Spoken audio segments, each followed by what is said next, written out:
I will be president for all Americans.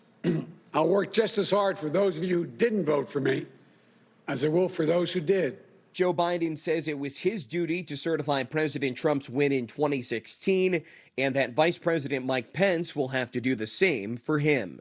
4 years ago, when I was a sitting vice president of the United States, it was my responsibility to announce the tally of the Electoral College votes of the joint session of Congress that voted to elect Donald Trump. I did my job. For a reaction to all of this, we're happy to be joined by Kentucky Senator Rand Paul. Senator, it's great to see you. Thanks so much for coming on the program. Good morning. Good morning to you. There's a lot we want to discuss, but let's start with your reaction to the Electoral College officially casting 306 votes for Joe Biden yesterday. Also, what you made of Biden's speech. He said this was a free and fair election and that the people have spoken. Do you agree with that? You know, I think what Joe Biden misses and what many people miss is that when you recount or you have a recount of votes, basically, if you haven't validated the votes the first time, if they're invalid, you simply count them again. So really a recount doesn't challenge the validity of votes, and I think we should have done that. With regard to the court cases, the Trump campaign asked for the court cases in order to ask whether the votes were validly cast. So no court really has addressed that issue, and really none of the states have. Now, you would kind of expect Democrat states to ignore, the validity of the votes and ignore whether people were alive or dead or whether they were 18 or not. But what's disappointing is in the Republican states like Georgia, controlled by a Republican governor, controlled by a Republican state assembly, that you wouldn't have had some question or some looking into whether or not, there are reports from the Trump campaign that 10,000 people who were deceased voted. There are also reports that tens of thousands of young people who were not 18 and not eligible to vote also voted. There were also reports of people who didn't really live there voting. So that should have been investigated, and no court ever investigated that, and recounts don't address that. The other thing that hasn't been addressed by the courts that's incredibly important moving forward is you can't allow secretaries of state or governors to change election law. Election law, like every other law that's a state law, is set by the legislature. So I think what's important in looking and moving forward is that we make sure that the election law in states that we can control is firm, that the election law can't be changed, and maybe we need to mandate that they review the rolls for people who have committed felonies, for people who are deceased, or for people who are not yet 18. So there needs to be more policing of the election. Unfortunately, there wasn't any in this election, particularly after the fact. And I think that's historically, true of all elections. The courts are very good at policing elections afterwards, but it's incumbent upon us for the next election to make sure that we have a valid election the next time. Well, looking ahead to the next election or validating all of these votes, would you anticipate some sort of voter identification could solve this problem that you say arises? Well, I have a great idea. You could show up in person, show your ID, show your face, and sign in, and that gets rid of most of the problems. And that's why this election was extraordinary. In the past, well over 95% of people showed up in person, and it was easy to validate who they were. Now you have millions of people who mailed in their ballots, and it's virtually impossible. I mean, if you really wanted to know if it was truly the person, you'd almost have to have a handwriting expert or a computer program to try to figure out handwriting. But you would also have to check to make sure that people actually applied for the ballots, et cetera. There's so many places for mail-in votes to go wrong, and we've got to get back to traditional voting as the only way we can have honest elections, I think. Well, I don't want to put words in your mouth, but based on what you're saying, it sounds as though you feel that this election was not an honest one. And so that leads me to my next question here, where a colleague of yours in the House, Congressman Mo Brooks, is leading an effort to block the certification in Congress on January 6th, the results again of the presidential election. Would you support that effort? I think the place to contest this is at the state legislative level and at the certification level. If a state has already certified it and they've sent their electors and they're voted, I don't know how you change things. The only time it was ever contested was back in the Civil War time, but in those days, I believe the state legislature sent competing electors. So no state has sent us a competing set of electors. So there's not really anything that I know that can be done other than to make a protest. But I'm really intent on making sure that the election as we move forward is honest the next go-round. The next go-round's only in about 2 weeks. we all have an election in Georgia, and I'm already concerned about the integrity of the next election in Georgia because they're already mailing. My understanding is the government is mailing applications to people who don't request them. Everybody who voted in November absentee is automatically being mailed a request for a ballot. That's not in the law. That's something the Secretary of State is doing on his own. And that's what we have to, in moving forward, make sure that kind of stuff doesn't happen because that's not in the law. So I am concerned about the January election. Yeah, raising issues already about that. It's a key election, of course, for the balance of power within the Senate here. I want to switch gears, though, and talk to you about some other news that broke last night. Attorney General Bill Barr stepping down yesterday might not surprise a ton of people, but part of his statement raising eyebrows from Trump supporters, where he said the president, quote, "Your 2016 victory speech in which you reached out to your opponents and called for working together for the benefits of the American people was immediately met by a partisan onslaught against you in which no tactic, no matter how abusive and deceitful, was out of bounds. The nature of this campaign was the effort to cripple, if not oust your administration with frenzied and baseless accusations of collusion with Russia," end quote. So, Senator, do you think Barr did enough to deliver justice to a situation he describes here as abusive and deceitful?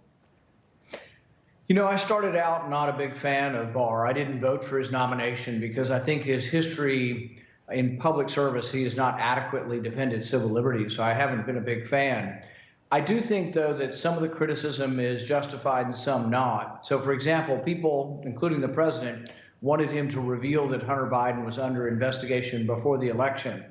Well, part of our complaint with Comey and others is that they did politicize investigations and had electoral campaign type of investigations during campaign season. So I think it's actually best that we not politicize investigations and that the Department of Justice actually does keep these kind of investigations secret until they're ready to make an indictment. So that I do disagree with the president on.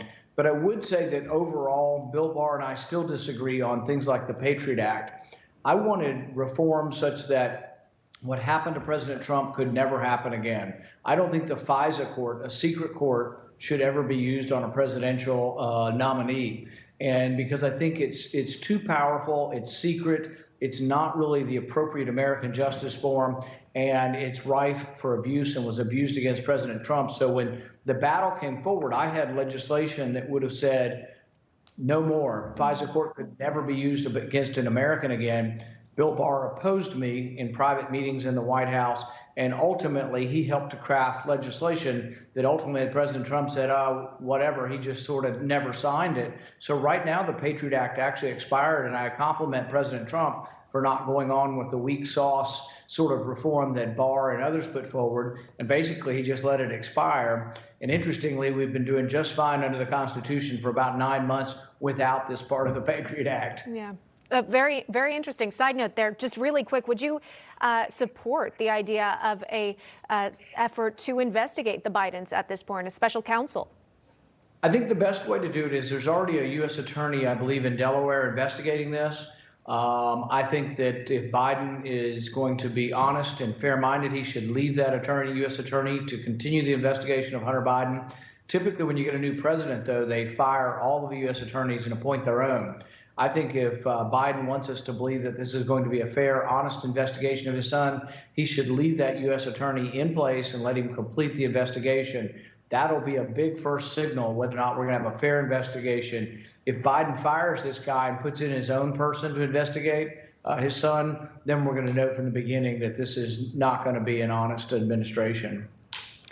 Let's talk about this effort underway right now to pardon former national security employee Edward Snowden. Here's what you wrote on Twitter, sending this out, saying James Clapper brazenly lied to Congress, denying that the deep state was spying on all Americans. Snowden simply revealed Clapper's lies and exposed unconstitutional spying. He deserves a pardon from real Donald Trump. Do you see a lot of support for pardoning Snowden? How do you think this could happen, and why do you think it's justified? Well, a few years ago, we discovered that our spy agencies, the National Security Agency, was spying on all Americans. They were collecting all of your phone data, who you called, how long you spoke to them, whether you called a doctor. There's a lot of things you can infer. In fact, some people think that you can find out more people from metadata than actually conversations. But the government was doing this without the permission of Congress and without the permission of the people. James Clapper, who was head of the intelligence under Obama, was brought before the Senate and asked a question by Senator Wyden. Did you or are you spying on millions of Americans by recording their phone data? He said no. And so he lied to the Senate. That's a felony, and he was never prosecuted, but he should have been. About a month later, Edward Snowden reveals that, yes, the American government had lied, and they were spying on all of our phone calls, measuring them, who you called, how long you spoke to the person. And so I think that Edward Snowden was revealing that the government was acting illegally, and that's what a whistleblower does. So, yes, I think Edward Snowden ought to be pardoned. I've talked to the president personally about this. I've exchanged emails and advocacy for Edward Snowden being pardoned, and I hope it happens.